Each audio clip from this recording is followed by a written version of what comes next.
সর্বশেষ যে লীলা করেছিল তার নাম, যে লীলার নাম হচ্ছে মাথুর লীলা। তো সেই ভগবানের মাথুর, মাথুর শব্দের আক্ষরিক অর্থই হচ্ছে বাবা বিরহ। আসতে না, গল্প নয়, ভালো করে শুনতে হবে। এই মাথুর শব্দের আক্ষরিক অর্থ হচ্ছে বিরহ। তো এই মাথুর জানতে গেলে, এই লীলা জানতে গেলে আমরা শুরুটা করতে হবে বৃন্দাবন থেকে। আজ দেখুন, আমরা অনেকেই ভাবি যে মাথুর লীলার প্রথম পদাবলী হচ্ছে ওই হরি গেল মধুপুরে হামকুলো বালা, কিংবা কাল বলে কালা গেল মধুপুরে, এগুলো কিন্তু নয়। হ্যাঁ, যদি ভালো করে জানি। আবার আমরা অনেকে ভাবি যে বৃন্দাবনের সর্বশ্রেষ্ঠ লীলা হচ্ছে মাথুর লীলা। না, সর্বশ্রেষ্ঠ লীলা হচ্ছে রাস লীলা, আর সর্বশেষ লীলা হচ্ছে মাথুর লীলা। ভগবান এই ধরাধামে এসে লীলা করেছিল 125 বছর। 11 বছর ওই বৃন্দাবন লীলা, 11 বছর মথুরা লীলা, আর করেছিল 103 বছর দ্বারকা লীলা। তাহলে এদিকে 103 আর ওইদিকে 11, কত হলো মা? 125 বছর। মোট লীলা 125 বছর। তার মধ্যে বৃন্দাবনের সর্বশেষ লীলা হচ্ছে এই মাথুর লীলা। তাহলে দেখুন, আজকে প্রথমেই আমরা দেখতে পাই অক্রূর মুনি এসে দাঁড়িয়েছে বৃন্দাবন মাঝে। কেন? কৃষ্ণকে মথুরায় নিয়ে যাবে বলে। তাই আজ পদকর্তা আমার কলম দিচ্ছে, বলে অক্রূরের রথে চড়ি ওই না বৃন্দাবন ছাড়ে,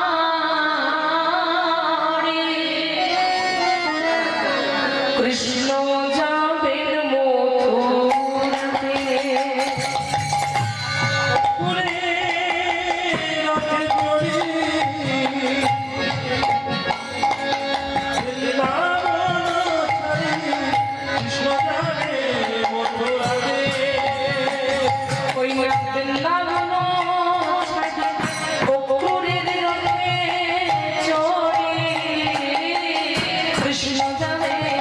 মথুরাতে।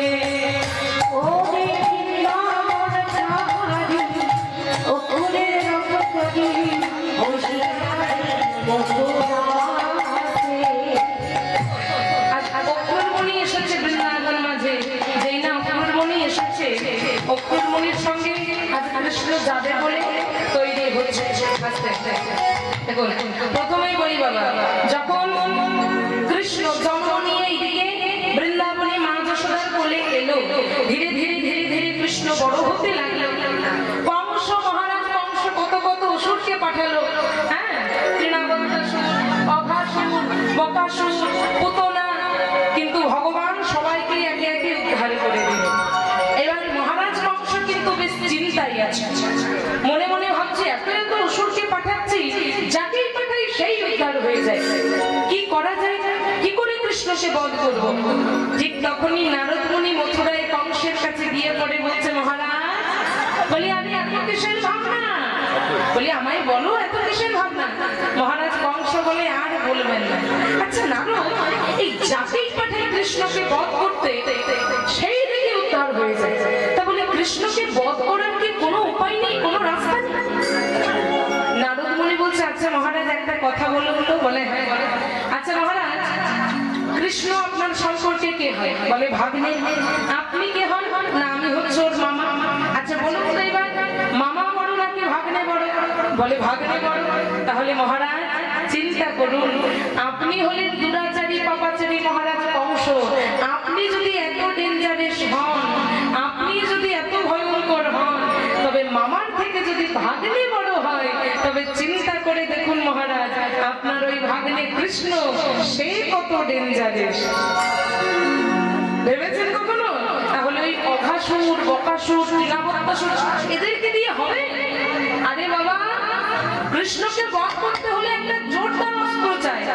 আজ মহারাজ কংস বলছে, নারদ, কি এমন করবো যার জন্য কৃষ্ণ বধ হবে? নারদ মুনি বলছে, একটা কাজ করুন, আমার কথা শুনবেন? বলে, হ্যাঁ শুনবো। তবে শুনুন মহারাজ, আমি আপনাকে বুদ্ধি দিচ্ছি। এই নারদ মুনি হচ্ছে ঝলি ঝালি অঙ্গলে সব জায়গায় থাকে। ওরে বলে, যেখানে কেউ নেই সেখানে নারদ আছে। সব সময় কারোর সঙ্গে কারোর দ্বন্দ্ব লাগাতে এক্সপার্ট। যদি খোঁজ করেন বাবা প্রতিটা গ্রামে এরকম দুই একটা করে নারদ বেরোবে। ভালো কাজে তো থাকেই না, মানে আপনি একটা ভালো কাজ করছেন সেটা তো ব্যাগটা দিতে চলে আসে, নিজেরও ভাগ্য প্রাপ্তি হয় না, অন্য কেউ করতে দিতে চাই না। এইসব মানুষের থেকে একটু দূরে দূরে থাকবেন।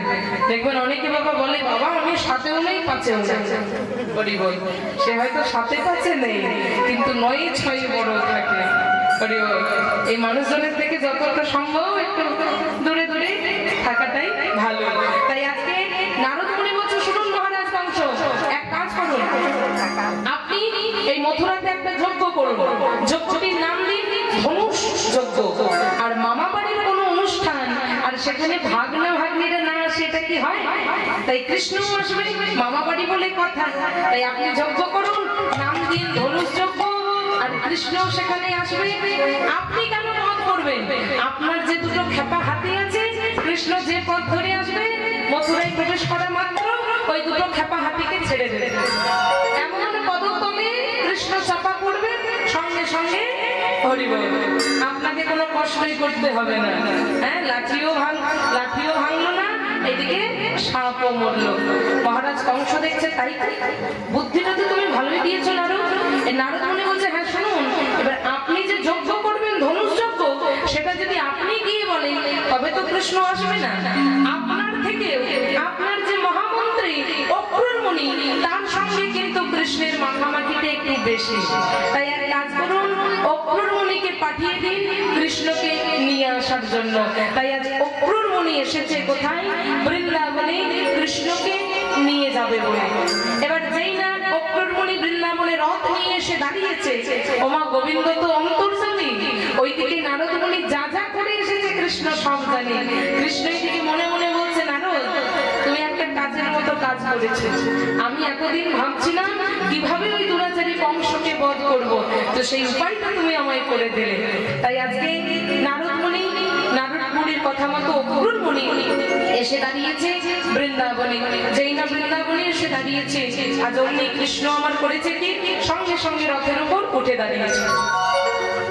অক্রুর মুনি দেখছে আমাকে কিছু বলতেই হলো না, কৃষ্ণ সঙ্গে সঙ্গে উঠেই গেল। আজ কৃষ্ণ বলছে অক্রুর মুনি কয় চলো, আরে বাবা রথ তো চালাও, মথুরায় যেতে হবে। যেই না এবারে রথ খানি চালাতে যাবে, ওইদিকে মা যশোদা আমার স্নান করছিল ওই যমুনার ঘাটে। একজন গিয়ে যশোদাকে বলছে ওরে যশোদা, তুই এখানে মহানন্দে স্নান করছিস যশোদা, কিন্তু শোন তোরা হাদনের ধন মানিক রতন, তোর প্রাণের প্রাণ গোপাল তোকে ছেড়ে চলে যাচ্ছে মথুরা। যেই না এমন কথা মা যশোদা শুনেছে, আজ মা যশোদা আমার করেছে কি ওই ভেজা অবস্থায় ভেজা বস্ত্রে আজ সঙ্গে সঙ্গে দৌড়াতে দৌড়াতে এসে দাঁড়িয়েছে কোথায়? অক্রুর মুনির রথের উপর।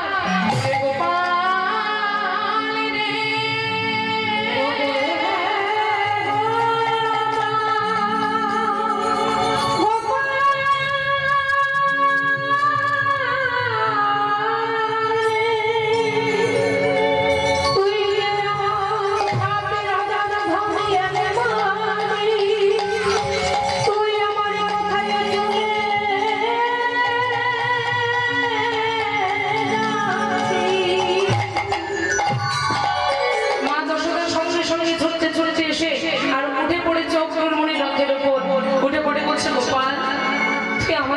চলে যাবি বাবা, তুই ছাড়া যে আমার আপন বলতে কেউ নেই বাবা, তুই আমায় ছেড়ে যাস না গোপাল।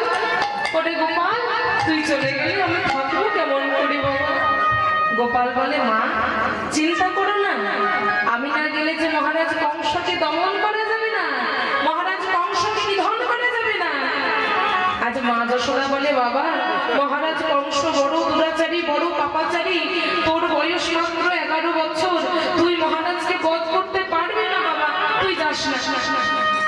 কৃষ্ণ এবার মাকে বলছে আচ্ছা মা বলো তো, তুমি যে আমায় বলছো আমি মহারাজ কংসকে বধ করতে পারবো না, আচ্ছা মা তুমি তো রথের উপর উঠে দাঁড়িয়েছো, আচ্ছা বলো তো বৃন্দাবনের ওই জায়গাটির নাম কি? বলে বাবা ওই জায়গার নাম হলো কালীদহ। আচ্ছা মা ওখানে কে ছিল? বলে বাবা কেন তুই জানিস না?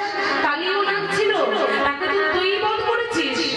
মা তবে সেই 6 বছর বয়সে যদি আমি কালিও দমন করতে পারি, তবে 11 বছর বয়সে আমি মহারাজ কংসকে নিধন করতে পারবো না। যশোদা দেখলো কথাটা তো ঠিক, কিন্তু মায়ের মন তো বলছে, বাবা মহারাজ কংস কালিও নামের অনেক ওপরে, বাবা তুই আজকে যাস না গোপাল। এইবারে কৃষ্ণ দেখছে আমি যদি মায়ের কথা না রেখে চলে যাই, তাহলে জগৎকে একটা ভুল শিক্ষা দেব। জগৎ বলবে কৃষ্ণই স্বয়ং মায়ের কথা শোনেনি, আমরা তো সাধারণ মানুষ, সেটা করা যাবে না। আবার আমি যে গীতাই বলেছি বিনাশ হয়েছে দুষ্কৃতায়, যখনই ওই দুষ্কৃতীদের উদ্ভব হবে আমি তখনই তাদের বিনাশ করব। যদি কংসকে বিনাশ না করি তাহলে সেই গীতার বাণীও মিথ্যে হয়ে যাবে। তাই আজকে কৃষ্ণ মাকে আবার বোঝাচ্ছে, আচ্ছা মা তুমি শোনো, এসো এসো, আচ্ছা বলো তো বৃন্দাবনের ওই জায়গাটির কি নাম? বলে বাবা ওই জায়গার নাম হলো গিরি গোবর্ধন। আচ্ছা মা ওই গিরি গোবর্ধন পর্বতটাকে এই বাম হাতের কনিষ্ঠ আঙুলের 7 দিনের জন্য উত্তোলন করেছিল কে? বলে বাবা ওটা তুইই করেছিস। তবে মা 6 বছর বয়সে যদি কালিও দমন করতে পারি, 7 বছর বয়সে আমি যদি গিরি গোবর্ধন উত্তোলন করতে পারি, তবে 11 বছরে কংসকে নাশ করতে পারবো না।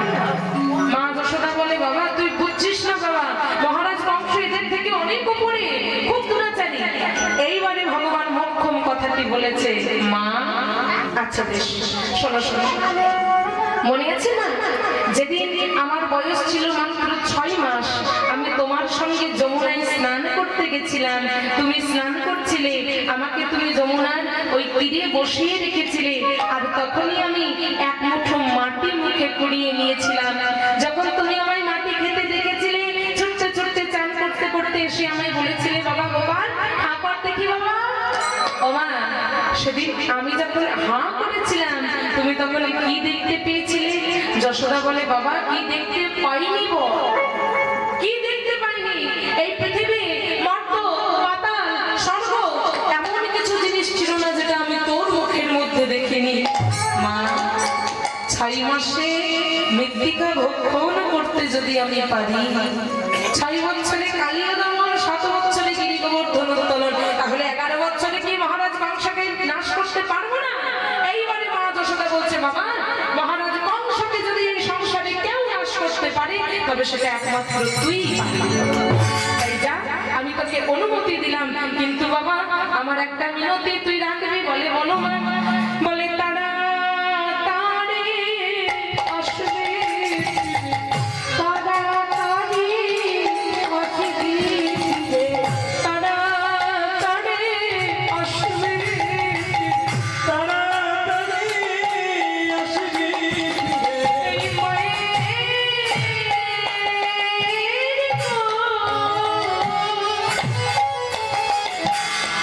ওরে আলো করে, তারা তারে আসবে, ওরে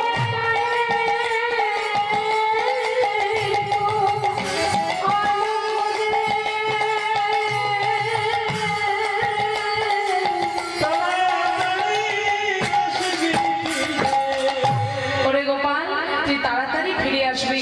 যেই না মায়ের কাছে অনুমতি পেয়েছে, আজ কৃষ্ণ অগ্রমণিকে বলে কি গো দাঁড়িয়ে দাঁড়িয়ে আর কি দেখছো, চলো মা যখন অনুমতি দিয়েছে তখন তাড়াতাড়ি রথটা চালাও, কখন আবার না বলে দেবে, আবার বাধা দিয়ে দেবে, আর যাওয়া হবে না। তাই এবারে যখন সংকেতে পেয়েছে অগ্রমণি, তখন অগ্রমণি করেছে কি বলে সংকেত পাইয়া অগ্রমণি, সংকেত পাইয়া বলে সংকেত পাইয়া অগ্রমণি,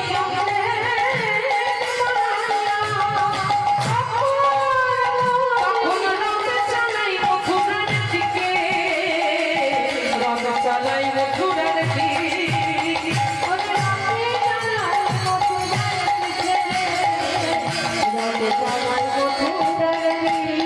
বলে কৃষ্ণ যাবে মথুরাতে,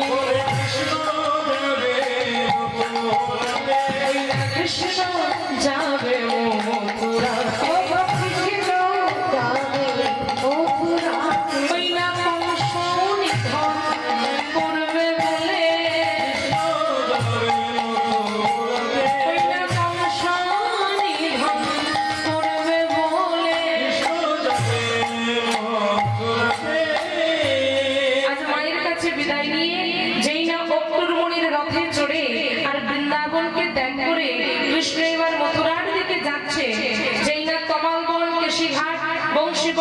এই সব কিছুকে পার করে যখন অপ্রমণি ওই দ্রুত গতিতে রথখানি নিয়ে যাচ্ছে, ওমা আজকে সামনে ওই রথের সামনে এসে দাঁড়িয়েছে।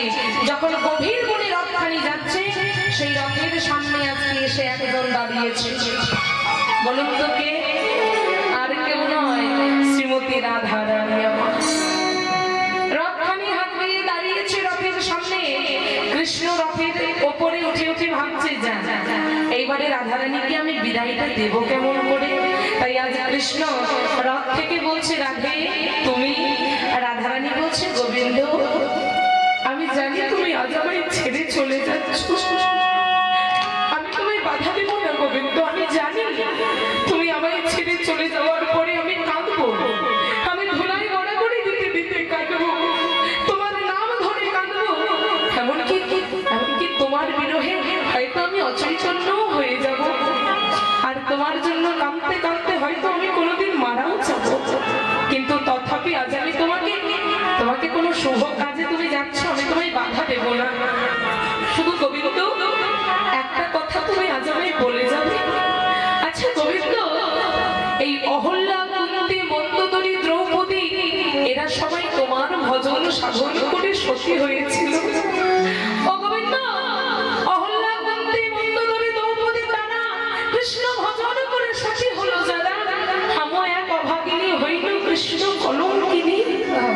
গোবিন্দ, যারা কেউ সখী ছিল না, যারা ছিল অসখী, তারা তোমার ভজন সাধন করে হলো সখী। আর আমি কিনা যে সখী ছিলাম, তোমার ভজন করে হলাম অসখী। এ তোমার কেমন বিচার গোবিন্দ? তুমি আমায় বলে দাও। ও গোবিন্দ, একটিবার ওই রথের থেকে নেমে আমার সামনে এসে দাঁড়াবে গোবিন্দ। আজ গোবিন্দ আমার রথের থেকে নেমে সামনে দাঁড়িয়েছে।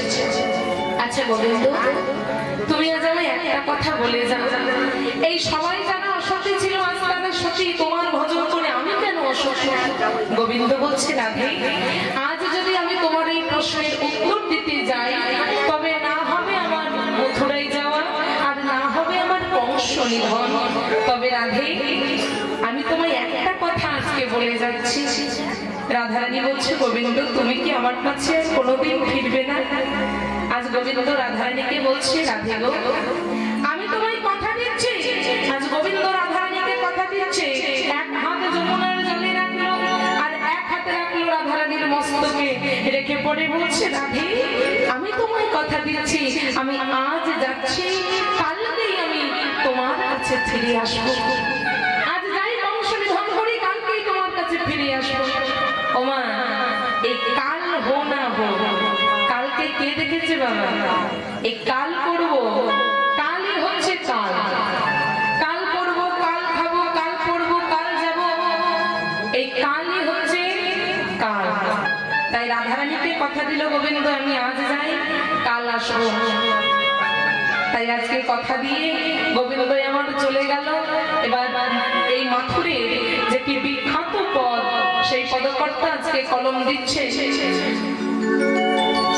বলে কাল বলে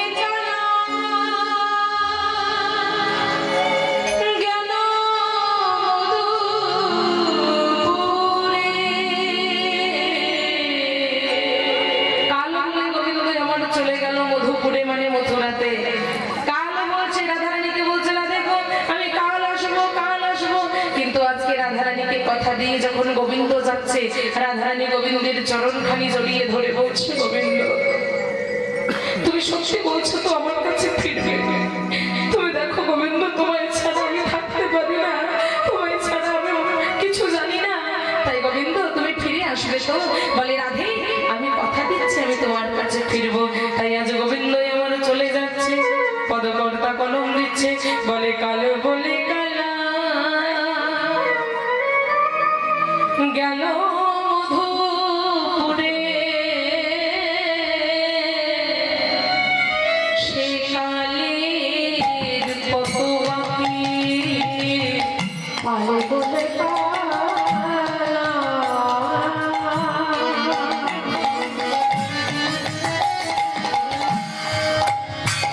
ওরে গেল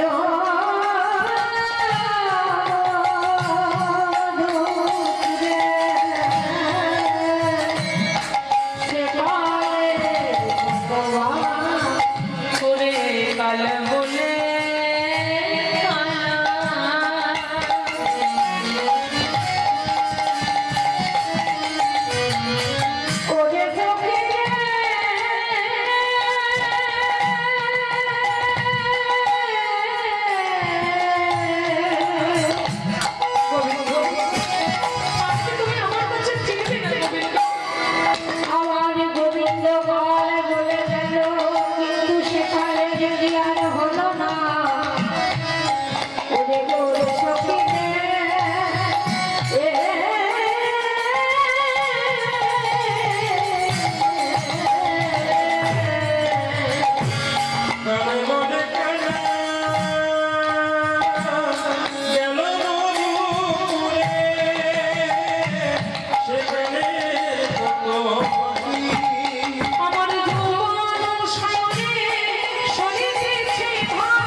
জানিস ললিতা, জানিস বিশ্বসা, কাল বলে গোবিন্দ আমার যখন গেল, গোবিন্দ যাওয়ার সময় কথা দিল রাধে আমি কাল ফিরবো, কিন্তু কাল কাল করে কত কাল কেটে গেল, গোবিন্দ আর আমার কাছে ফিরল না। সই বলে কাল কাল করে কত দিবস গো আইল, আবার দিবস দিবস করে কত মাস, আবার মাসা মাসা করে কত বছর গোয়াইল, বৃন্দাবনে নাইল গোবিন্দ দাস।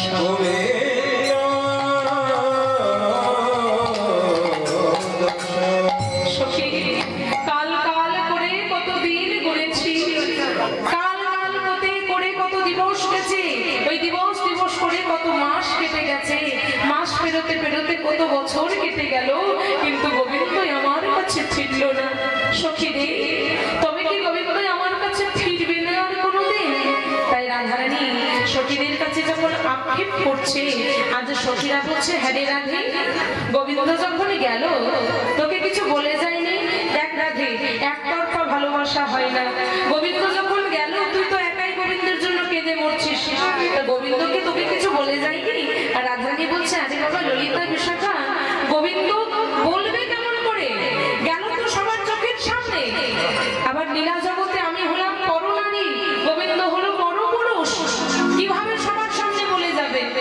তাই সখীরে আজ রাধারানী আক্ষেপ করে বলছে ওরে সখীরে, বলে হরি গেল মধুপুরে হামকুলো বালা, হরি গেল মধুপুরে হামকুলো বালা, হরি গেল মধুপুরে হামকুলো বালা, হরি গেল মধুপুরে হামকুলো বালা, বিপথে পড়ল রয়েছে মালতীর মালা, বিপথে পড়ল রয়েছে মালতীর মালা, বিপথে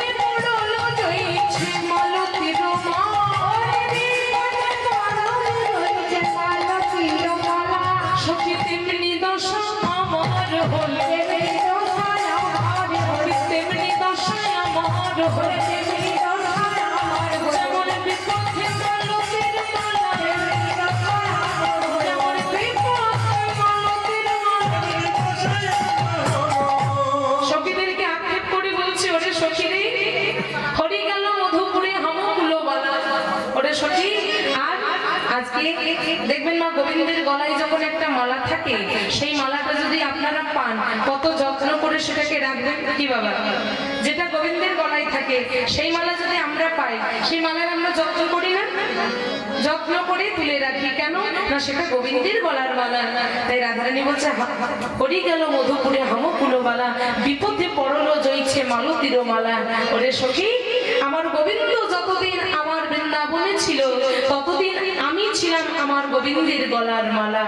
কিন্তু আজকে যখন গোবিন্দ আমায় ছেড়ে চলে গেল, একটা পথের ধারে যদি বাবা কোনো মালা পড়ে থাকে, সেই মালাকে আমরা পরিয়ে নিয়ে আসি, পা দিয়ে মারিয়ে চলে যায়।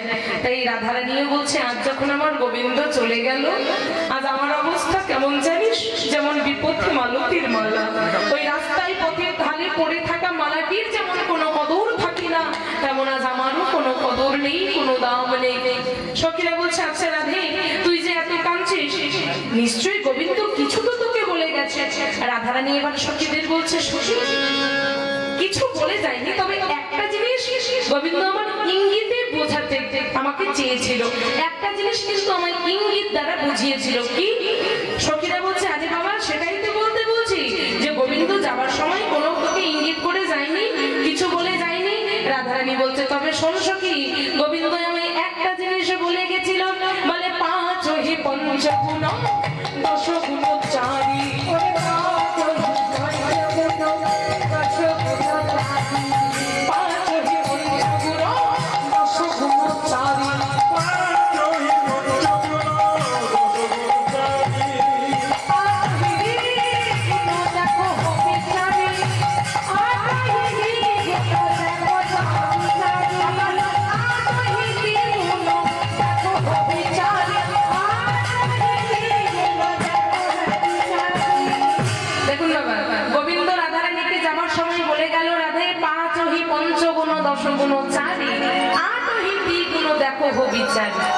কথাই আছে, ইঙ্গিতে পণ্ডিত বোঝে আর মূর্খ বোঝে কিলে।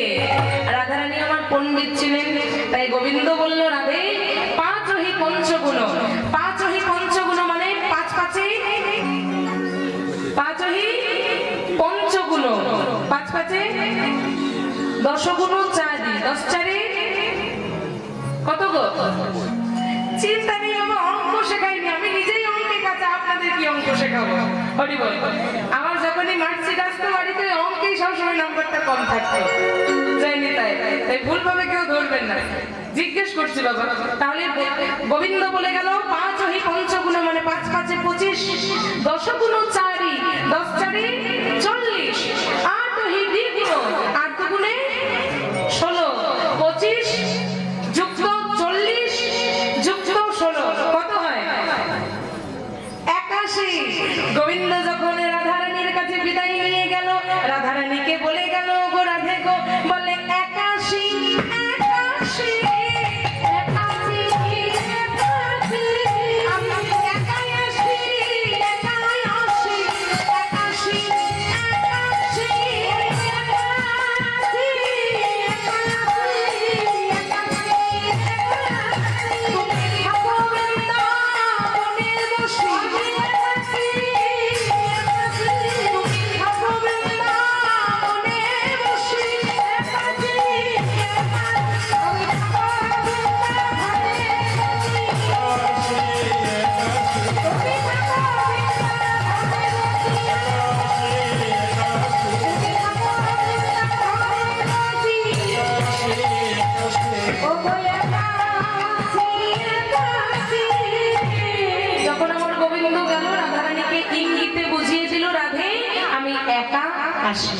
তুমি বৃন্দাবনে থাকো, তোমায় নিয়ে যাব না, আমি একা আসি।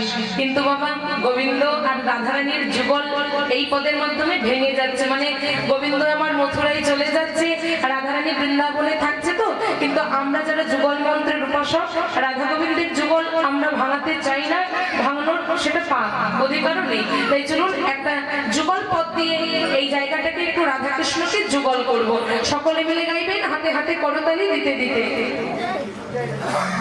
সকলে মিলে গাইবেন, মায়েরা আমাদের কুলধ্বনি দেবেন, বলে জয় রাধে জয় রাধে জয় রাধে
রাধারানী আমার সখীদের কাছে আক্ষেপ করছে, সখীদেরকে বলছে ওরে সখীরে গোবিন্দ কথা দিল কিন্তু আমার কাছে এলো না।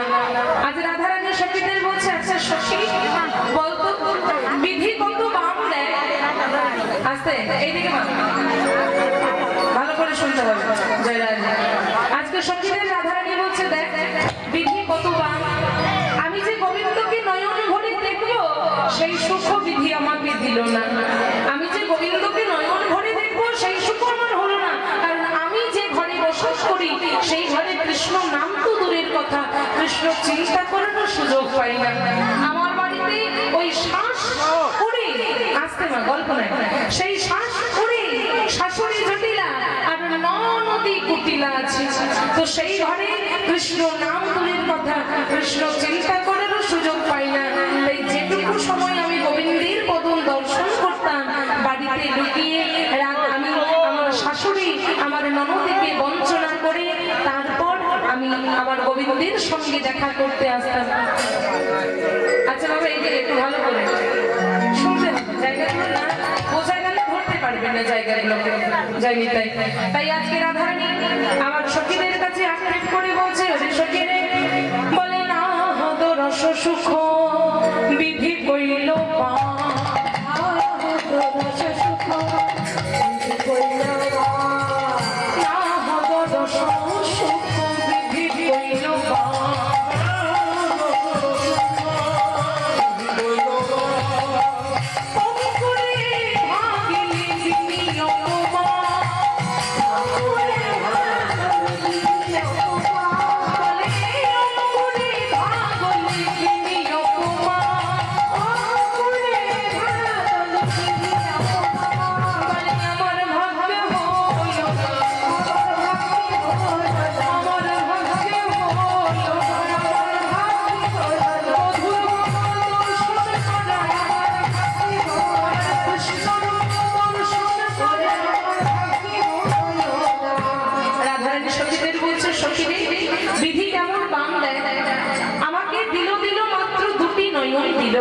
আচ্ছা ভাবতো এই যে সমস্ত যে দেবতারা আছে ব্রহ্মা তাকে দিয়েছে 4 দুগুণে 8টি নয়ন, শিব তাকে দিল 5 দিনে 15টি নয়ন, হ্যাঁ রাবণ আবার দশানন তার আবার 10 দুগুণে 20টি নয়ন, কার্তিক হচ্ছে সরানন তার 6 দুগুণে 12টি নয়ন, আর ইন্দ্রের তো আবার সহস্র লোচন, তাদের চোখের নয়নের অভাব দিল না, কিন্তু দেখ যত যত অভাব সব দিল কাকে আমাকে।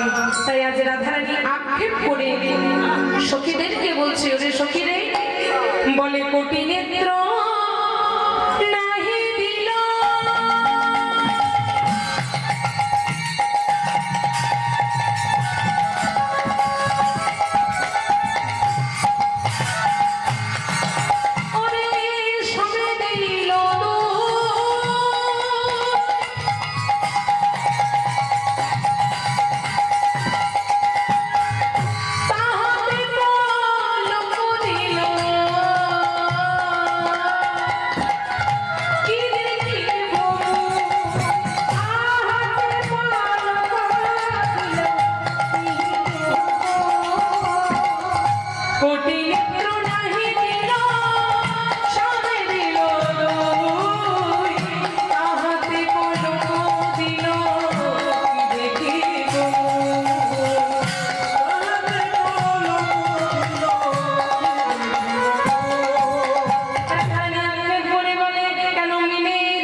আবার সেই দুটি নয়নেও যে গোবিন্দকে আমি প্রাণপণে দর্শন করব তাও কিন্তু হলো না, না তাতে আবার পলক দিল।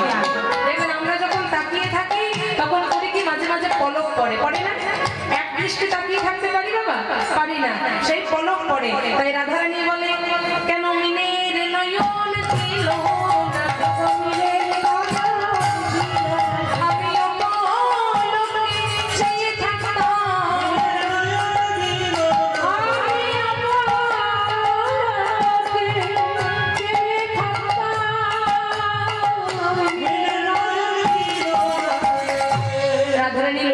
বিশাখাকে বলছে, ললিতা কি আমার ক্ষতি হতো যদি আমাকে ওই মিন মানে মাছ, সেই মিনের নয়ন দিত? মাছের পলক পড়ে? মাছের চোখে পলক পড়ে? পড়ে না। তাই রাধারানী বলছে কি এমন ক্ষতি হতো যদি বিধি আমাকে সেই মাছের নয়ন দিত, মিনের নয়ন দিত? আজ কৃষ্ণ কথা বলতে বলতে, কৃষ্ণ কথা ভাবতে ভাবতে আজকে রাধারানী আমার কি করেছে জানেন? কৃষ্ণ কৃষ্ণ কৃষ্ণ কৃষ্ণ বলতে বলতে আজ রাধারানী আমার অচেতন হয়ে গেছে। কৃষ্ণ নাম বলতে বলতে অচেতন হয়ে গেছে। যেই না অচেতন হয়ে গেছে, আজ সখীরা সবাই মিলে রাধারানীকে ঘিরে দাঁড়িয়েছে। আর ঘিরে পড়ে বলছে, মনে হয় রাধারানী মারা গেছে। কৃষ্ণ বিরহে তো রাধারানী আমার থাকতে পারে না, তাই মনে হয় রাধারানী মারা গেছে। সখীরা আমাদের সে রাধারানীকে বলছে, রাধে ওঠ রাধে, তুই হলি আমাদের কৃষ্ণ প্রেমের শিরোমণি। তোকে দিয়েছি আমরা কৃষ্ণ প্রেম বুঝি, তোকে দিয়েছি আমরা কৃষ্ণ প্রেম জানি। রাধে একবার তাকা রাধে, তুই যদি কৃষ্ণ বিরহে মারা যাস তবে আমরা বৃন্দাবনে কেমন করে থাকবো? বৃন্দাবনে কেমন করে থাকবো? আমরা যে রাধা কৃষ্ণের জীবন মাধুরী বড় ভালোবাসি, তাই অটুট রায় একবার চোখ মেলে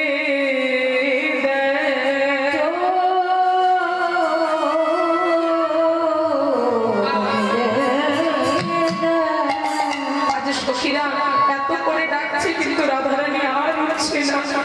সখীরা ভাবলো কৃষ্ণ কেমন যে রাধারানী কৃষ্ণকে এত ভালোবাসলো, সেই রাধারানীর দিনের শেষে এই পরিণতি।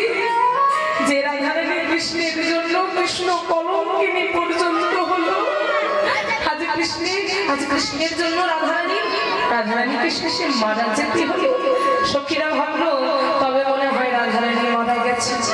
এবার যখন রাধারানীকে ঘিরে সমস্ত সখীরা কান্নাকাটি জুড়েছে, ঠিক ওই যমুনার ঘাটে তখন স্নান করতে এসেছিল চন্দ্রাবলীর দুই সখী, যার নাম হচ্ছে পদ্মা আর ভদ্রা। দেখুন না, ভালো করে জায়গাটা শুনুন। বৃন্দাবনে রাধারানীর এক সতীন ছিল, যেমন তেমন সতীন নয়, প্রেমের সতীন। সে কে? রাধারানীর খুড়তুতো বোন, যার নাম চন্দ্রাবলী। দুজনেই কৃষ্ণকে ভালোবাসতো। চন্দ্রাবলী বলতো কৃষ্ণ আমার, আর রাধারানী বলতো আমি কৃষ্ণ। ভালোবাসার ভাব ভিন্ন ছিল। চন্দ্রাবলী বলতো কৃষ্ণ যেন আর কারোর না হয়, কৃষ্ণ যেন শুধু আমার হয়। আর রাধারানী বলতো কৃষ্ণ কার আমার দেখার দরকার নেই, আমি যেন কৃষ্ণের হয়ে থাকতে পারি। তাই সেই চন্দ্রাবলীর দুই সখী পদ্মা আর ভদ্রা এখন যমুনার ঘাটে স্নান করতে এসে শুনতে পাচ্ছে যে রাধারানী মারা গেছে। দুই সখী ভাবলো রাধারানী কৃষ্ণ কৃষ্ণ বলতে বলতে মারা গেছে।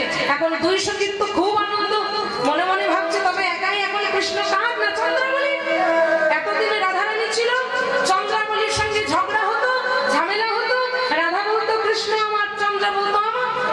কিন্তু এখন যখন রাধা আর নেই, তাহলে একাই এবার কৃষ্ণ কার? চন্দ্রাবলী। তাই আজকে দুই সঙ্গী মনের আনন্দে যখন শুনলো রাধারানী মারা গেছে, আজ ছুটতে ছুটতে ছুটতে ছুটতে মনের আনন্দে গেল চন্দ্রাবলীর কাছে। আর চন্দ্রাবলীর কাছে গিয়ে কি বলছে জানো? বলে চন্দ্রা রে তো, ও চন্দ্রা শোন শোন, বলি চন্দ্রা রে তো মনের জ্বালা দূরে সরে গেল।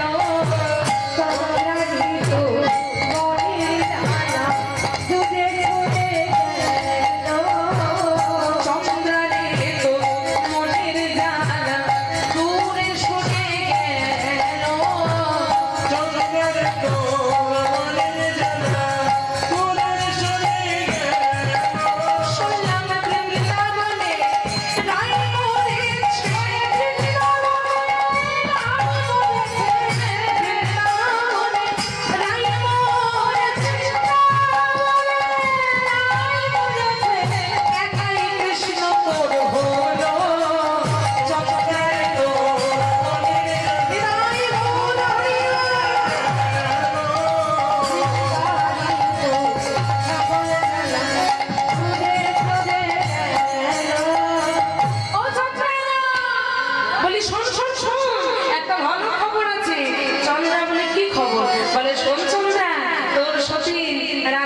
তোর প্রেমের সাথে সেই রাধারানী আজ মারা গেছে।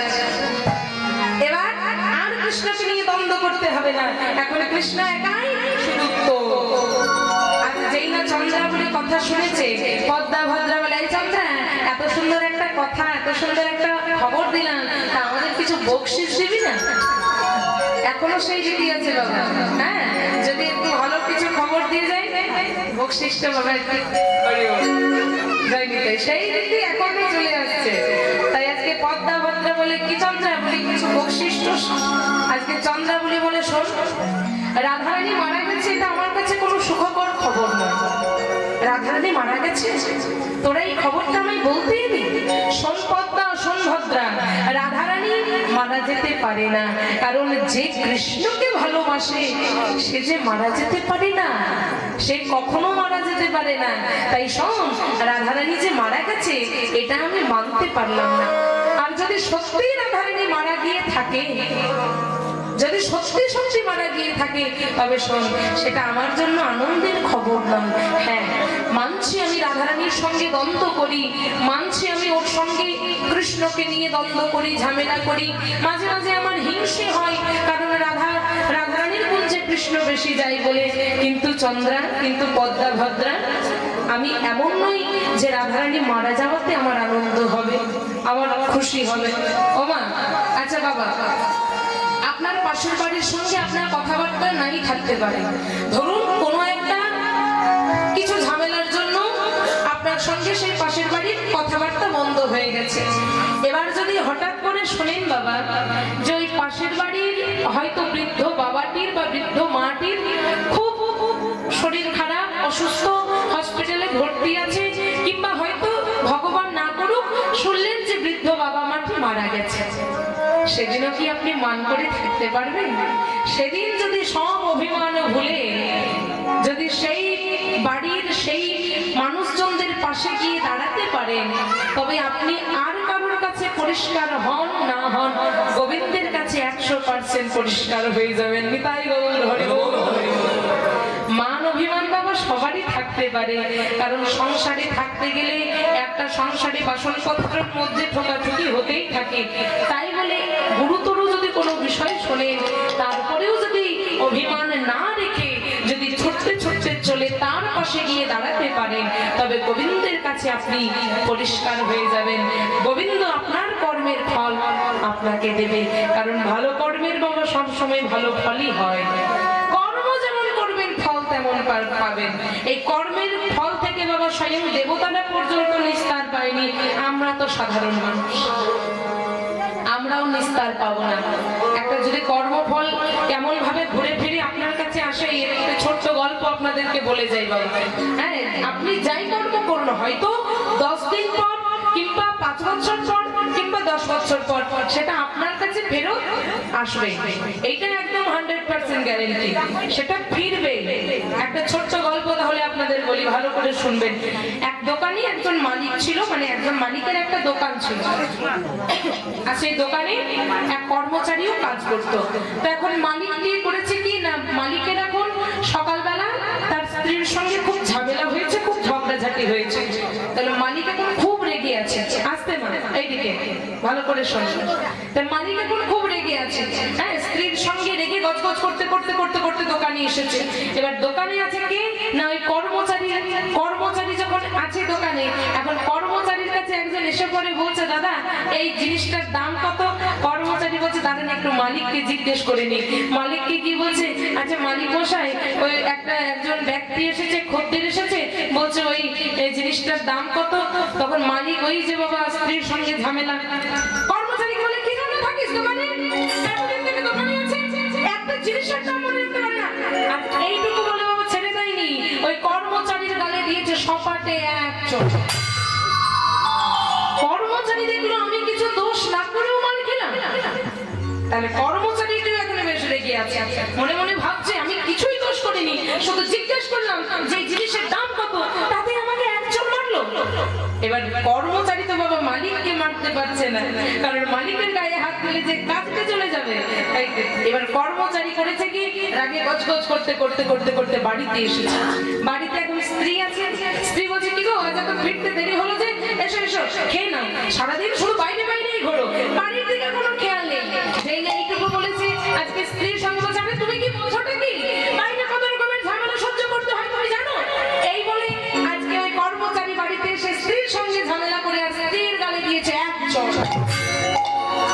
স্ত্রী এখন রেগে আছে, মনে মনে ভাবছে যা বাবা কি না কি হলো, আমাকে মারলো, এত বড় সাহস। আজকে স্ত্রী তো আর স্বামীর গায়ে হাত তুলতে পারছে না।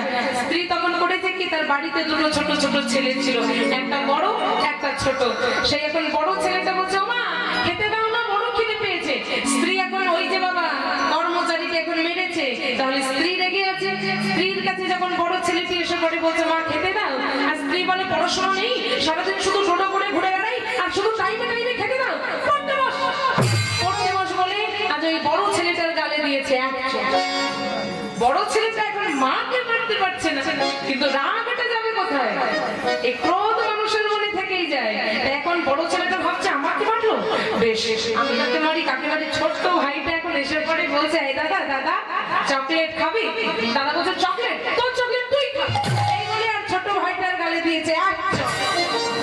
ছোট ভাই বলছে দাদা তোকে আমি কোনোদিন চকলেট দেবো না, আজ একটা চকলেট দিলাম তুই আমাকে তার বদলে মারলি, আর দেবো না চকলেট। এই বলে ছোট ভাইটির মনেও বাবা রাগ। এবার ছোট ভাই বড় ভাইকে মারতে পারছে না। ছোট ভাই তখন করেছে কি, বাড়িতে সে একটা পোষা কুকুর ছিল, তার মানে একটা কুকুর ছোট বাচ্চাকে এনে পুষেছিল। তো দেখবেন কুকুরেরা হয় প্রভু ভক্ত প্রাণী, যার বাড়িতে আপনার বাড়িতে যদি থাকে আপনার বাড়ির কাউকে কিচ্ছু করবে না, কামড়াবে না।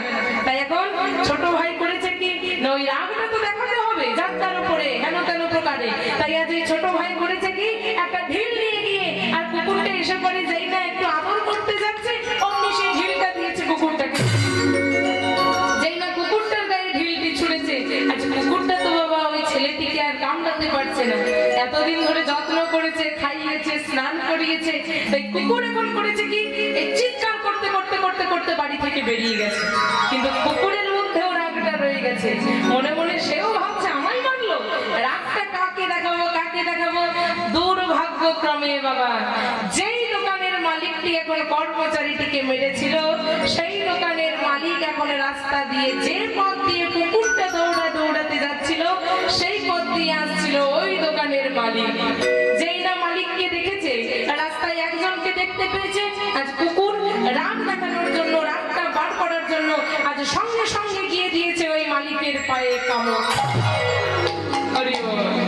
তাহলে সিদ্ধান্ত কি হলো দেখুন, শুরুটা হয়েছিল সেই মালিকের থেকে। মালিক মারলো কর্মচারীকে, কর্মচারী মারলো তার স্ত্রীকে, স্ত্রী মারলো বড় ছেলে, বড় ছেলে মারলো ছোট ছেলেকে, ছোট ছেলে মারলো কুকুরটাকে, কুকুরটা কি আবার কামড় দিল কার পায়? মালিকের পায়। হরিবল।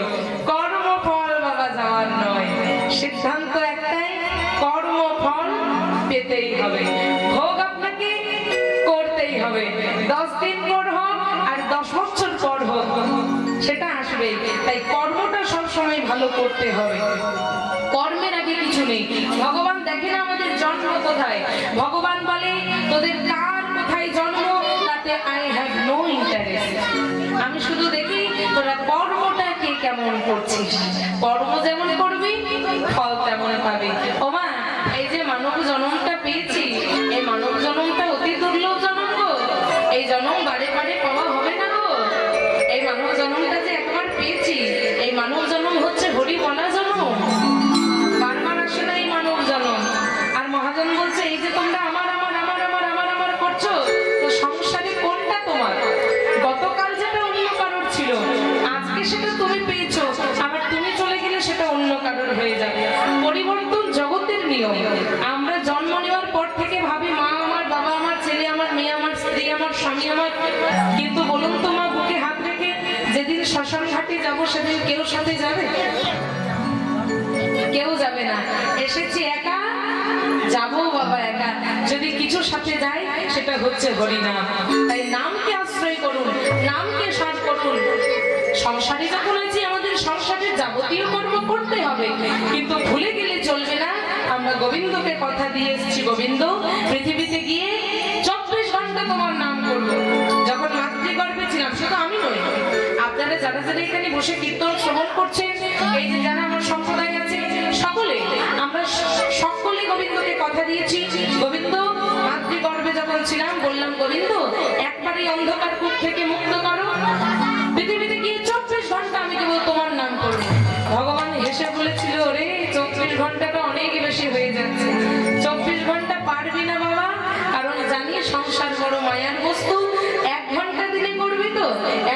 কৃষ্ণ বলে ডাকবি তো, একবার আমার নাম ধরে ডাকিস তবেই আমি সন্তুষ্ট।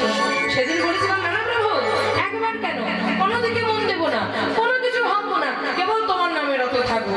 কিন্তু যেই না পৃথিবীতে এলাম, এমন মায়ার জালে জড়িয়ে গেলাম, পরমানন্দ গোবিন্দকেই আমরা ভুলে গেলাম। কিন্তু সেটা করলে হবে? আমরা আমার আমার আমার আমার করি। মহাজন বলছে, এই যে এত ভাবো, এত করো কার জন্য? বলে তুমি যার জন্য মরো ভেবে, বলো সে কি তোমার